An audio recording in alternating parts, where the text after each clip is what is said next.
Well, welcome back to a snowy Saturday morning. The snow's finally arrived. So that means a few more jobs this morning. Got to feed all the sheep here, break all the waters, make sure all the ducks are all sorted. And if you notice in the barn, we've got chickens all over the place. There's chickens where they shouldn't be. I don't know how they're getting out. It's a bit chaos in there, so we'll have to sort that out as well. But for now, we'll go and get a load of hay and we'll get the sheep fed. Go on then.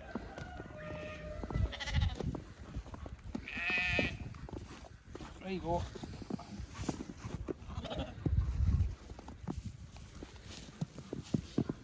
Well, we just supplement them with a bit of hay this time of year because obviously they can't get no grass or not much grass. But we've got to keep them happy. These two are going tomorrow finally. Tracy and the kids are out, so I've got my mate coming around to give us a hand, so hopefully I'll get some of that on video. And then later on in the week, I'll do a butchering video on what we do with them. We'll just keep them happy for the last day, yeah?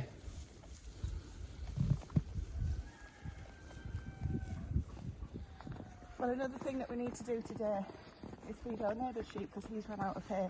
He's only got a couple of pet sheep. So we said that's not a problem. We're not here at the minute. We're just going to pop it over the fence for them because I think we're going to have a snow day. It is coming down thick and fast. So we're going to head in and we're going to get a few exciting things done inside, like put the Christmas decorations up.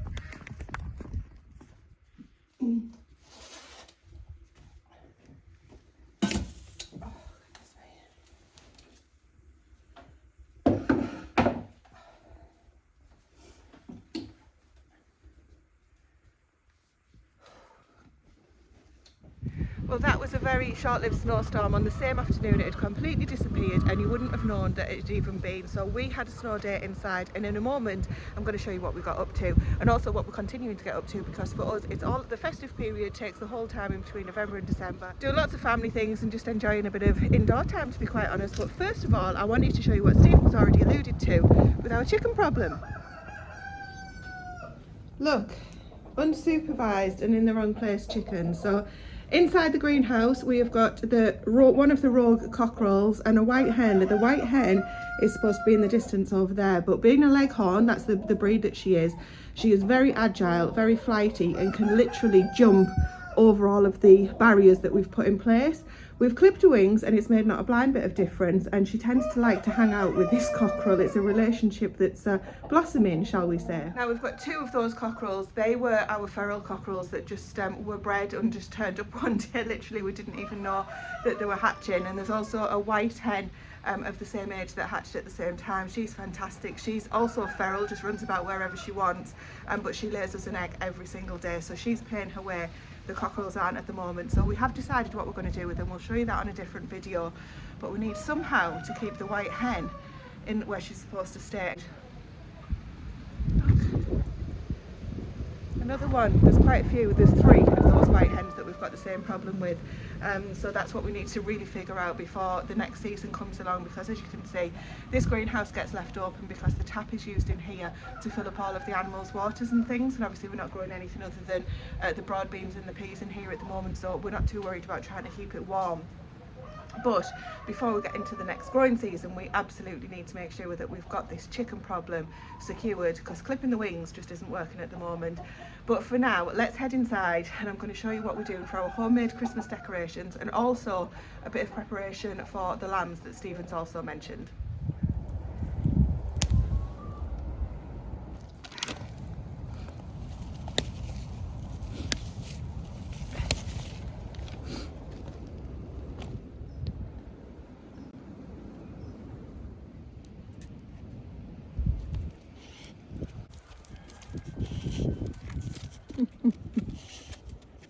Are you okay? Well, first up, haven't Stephen and Grace done an absolutely fantastic job of making the Arga look extremely Christmassy, and we're going to add our own little twist to it, literally a twist of orange. So the idea is that we've got 4 whole oranges here, and we're going to just basically dry them in the bottom of the Arga. I've got a cooling tray, just a standard baking cooling tray. I'm going to slice them and put them on there, pop them in the bottom of the Arga, which is just at about 90 degrees at the moment, 90 degrees centigrade, and just leave them to dry out. I'll leave the Arga door open a crack, and then all of those lovely Christmassy smells will be coming out into the kitchen while she gets on and puts some more fantastic decorations up. She does make me laugh. It's so nice having her around to be able to help with these things instead of all of the working that she's been doing. There's a little bit of downtime this week, as unfortunately everyone on the Smallholding has had a little bit of the lurgy being going around, so everyone's been feeling a little bit off colour, but hopefully we're all on the mend for this weekend coming. Now, it was really nice just to be able to chat whilst we got these oranges prepared. There's something really special about preparing for Christmas with little handmade decorations.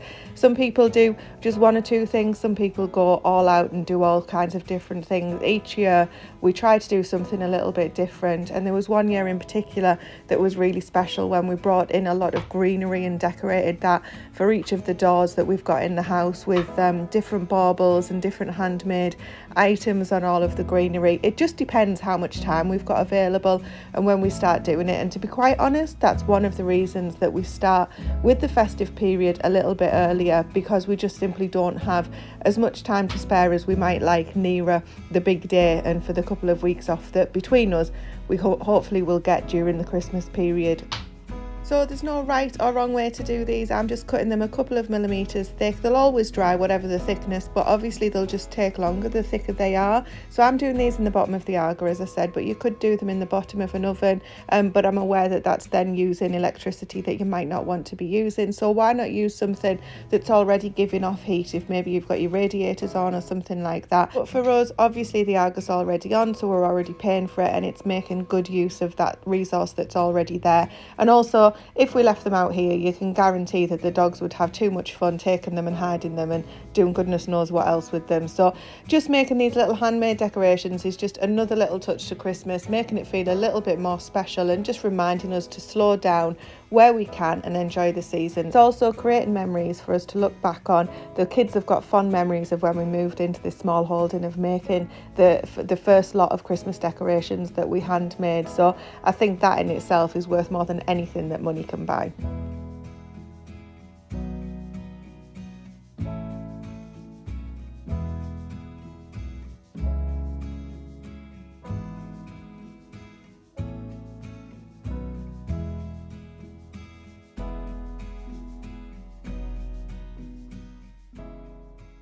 Well, enough of that silliness, there's serious work to be getting on with. So as Stephen mentioned, 2 of our lambs are going this weekend, and in preparation for that he has asked me to make a little bit of stuffing because we're going to try a different dish, and he's going to do a rolled lamb breast, or lamb lap I think it might be called.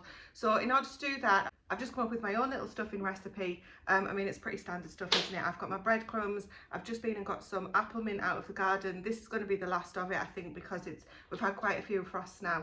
And it'll end up suffering on the back of that. I've also just picked some rosemary, and I've got some of our dried parsley as well. We're going to use the zest of a lemon, and we just need a small egg, which is fantastic because we've got quite a few small eggs at the moment. A couple of the smaller onions from the garden I'm going to use, and one of the biggest fat garlic cloves, and just some bread. I'm just going to basically make it up as we go along.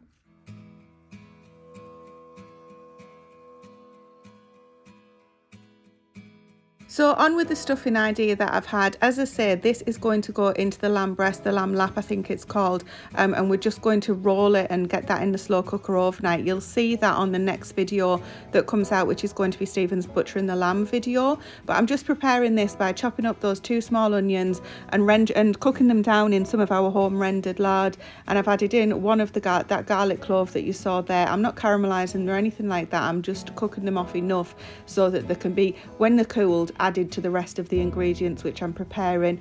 These are the fresh herbs that we got out of the garden. There's the apple mint and also the rosemary, just chopping them up really fine, and all I'm going to do is put all of the rest of those ingredients together. So there's the apple mint, the rosemary and the parsley are the herbs that are going in. I've also seasoned the onions and the garlic with salt and pepper, just didn't see that on the camera there, and we're going to add that to the breadcrumbs and the egg and the lemon zest.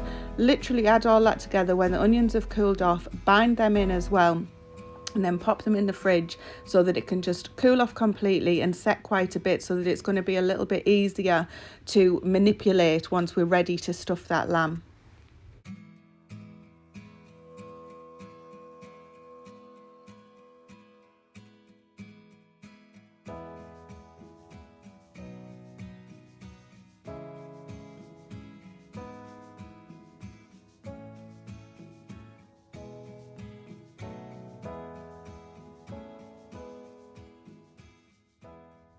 Well, I really hope that stuffing works out. If you want to find out, come along to the next video, which is going to be Stephen's butchering video. But in the meantime, before I close this video out, I just wanted to give you a quick update on this one here. She is pretty much back to full health. She has got the odd little bit of hair that hasn't grown back yet, but that's going to take a while, we all know that. So thankfully, touch wood, she's doing really well. What are you doing? So thankfully, touch wood, she's back to full health and all fit and well on the small holding. So that's just a really quick video to catch you up on what we've been up to since the last one.